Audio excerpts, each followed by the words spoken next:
Welcome everyone. Today we have a special guide for Borderlands 3. We'll be looking at the type of the guns we can find in Borderlands 3, which there will be millions and billions of guns variation, but those were arranged from the 9 of the existing gun manufacturers for Borderlands 3. There are different manufacturers for special reasons. Each manufacturer have a special ability. Here for Atlas, the bullets will be tracking, and also for COV, they have no ammunition, but those guns can hit up. We'll go through those in detail. On the second part, we'll look at one of the biggest factors in Borderlands 3, which are the elements of damage.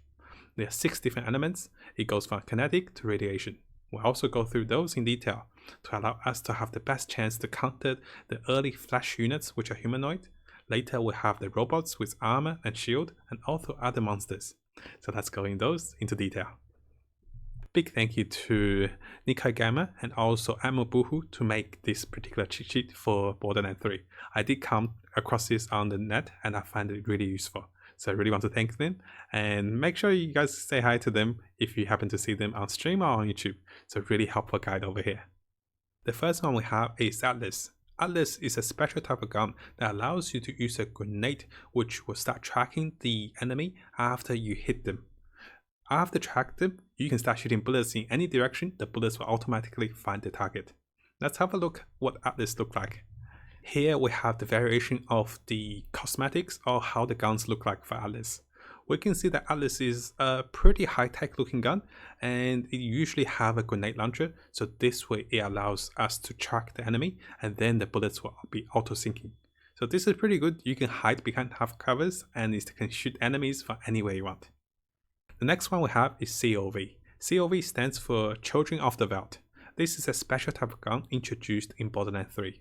Those guns do not have ammunition. Those guns have no reload time as well. So what happens with them is they will hit up. There are some characters like MOZE who actually enjoy the hit up guns because they will do actually more damage as the guns hit up. But if the gun hit up fully, you will stop be able to use the gun and you will be stuck there for a moment. Here are the customization or the skins for the COV guns. We can see that there's a form of like branching and different color variation, and the COV guns tends to be a little larger. Those are like machine guns, but they're more powerfully charged by different resource than machine guns. You don't see any of the bullet slots, you don't see any of the reload function. So those guns are more like your laser gun, your beam guns, and your super zapper guns. So make sure you have one of those when you're playing to save some of your bullets, because bullets will be massive in Borderlands 3. Next up, we have DAO. DAO is a toggle fire mode. DAO is a special type of gun that allows you to have a variation of modes. There's 2 variations of the DAO guns. One of the variation allows you to do a few shots every time you hold down to the fire button. The other variation turns the gun into an auto fire gun, so you can just spray away. This is nice because the burst fire allows you to adjust your playstyle for enemies that's far away, and then you can predict your damage and adjust how much you don't want to be overkilling. But if enemies are close up, if you want to go spray and pray, you can turn on the auto fire mode and you just keep firing. Here are the customizations for the gun manufacturer from DAO. You can see that their color variation is not as high, and they're kind of between the futuristic looking guns and also the modern guns.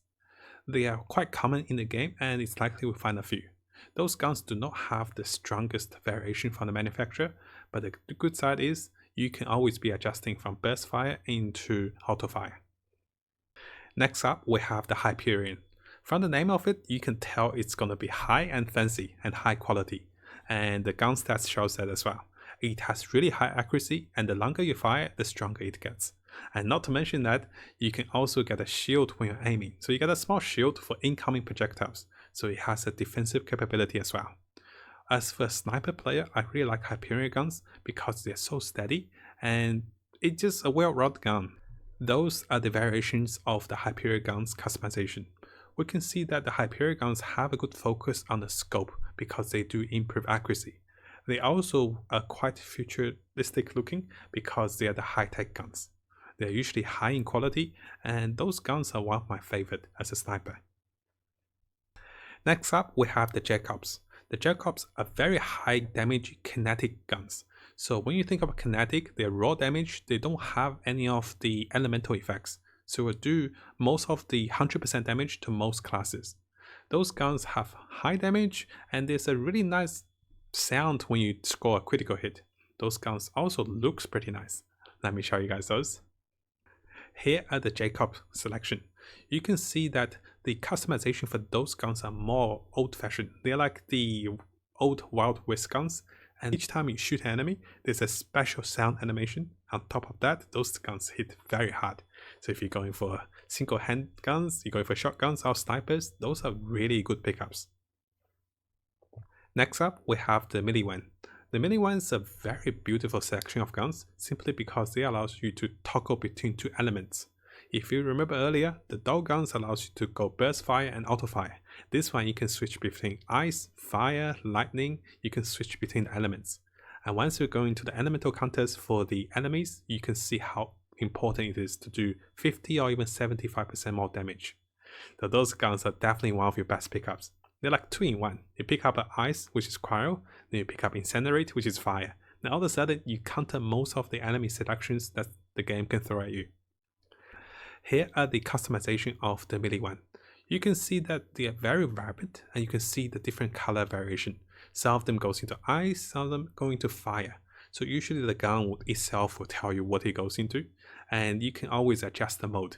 So if I'm fighting a humanoid, I want a fire gun, which is incinerate. If I'm going for any of the shield targets, I want a shotgun, which will probably want the blue looking guns. So those are one of the best pickups because we only have a few selection of guns to carry with us. This gun is like the price of 2 in 1, so very nice pickup. Next up, we have the Ted-Or. Those guns are quite unique. They're like grenades. So what happens with this gun is it gets tossed into the enemy and it explodes like a grenade. Then it will automatically conjure another gun into your hand, so you don't actually lose your gun, but the gun itself becomes grenade after you reload. So you can think of those, it's like this weapon has a mind of its own. Sometimes it will chase the enemy, sometimes it will do something funny as you reload. So it adds an extra specialty to the guns when you reload. And this is why you want some of the builds and skills that gives you faster reload time, and maybe even with a kill streak, does more damage as you reload. Here are the customization of the Ted-Or. You can see that they are quite like triangular or square based, which is quite solid. Each of those guns will be tossed at the enemy as you reload. So you really want to aim at the enemy as you start reloading, and keep in mind the faster you reload, the faster you shoot your guns, and the faster you can toss them again. So imagine those as free grenades.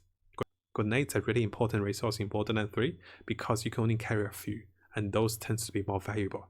But as you reload the guns, you can do a little more damage this way. Next up, we have the Torque. The Torque are very special type of guns. If you guys played Halo, it's one of those guns that sticks to the enemy and explodes after. So, those guns can switch between the regular shooting and the sticky projectile. Once the sticky projectile hits the enemy, if more of them hits the same target, and then they explode more damage. So those guns are like your grenade launchers, but like more delayed and detonation guns.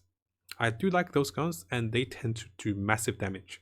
So let's have a look what they look like. As we might have expected, those are the customization of the Torque guns. You can tell they are built for explosives, and look at this. This looks like a rocket launcher, and this is probably a rocket launcher, maybe a dual wield rocket launcher.